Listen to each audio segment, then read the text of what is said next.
As the world continues to celebrate 16 days of activism against gender-based violence, the Help and Shelter says that more needs to be done since 40 to 50% of Guyanese women are being abused in some form on a daily basis. Representative of the NGO Donta Radzik said that civil society partnership would have a great influence on the prevention of abuse and explained what should be focused on. Effective government civil society partnerships should focus on three main areas: prevention, protection, and response. Prevention. We need to change harmful gender beliefs, practices, behaviors which perpetuate a cycle of intergenerational violence against women and girls and gender-based violence. The really important thing to know is that gender is socially constructed and associated with widely shared beliefs, ideas, expectations, and norms about men and women. And it is these ideas which gender reflects in the different roles, status, and power of men and women in society.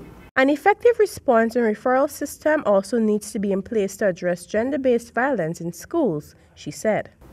Negative gender socialization patterns are learned very early in a child's life.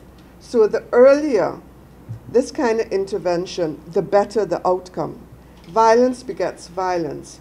We can't honestly speak about preventing sexual and gender-based violence or violence against women and girls while we continue to beat children, insult and degrade them. The Help and Shelter representative suggested that health centers should introduce educational programs in effective parenting, child development, and the prevention of gender-based violence.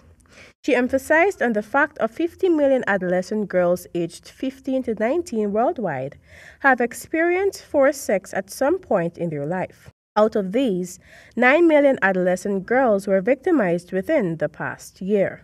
One of the most pressing needs is free and low-cost affordable housing for sexual and gender-based violence survivors and their children who need to leave abusive environments.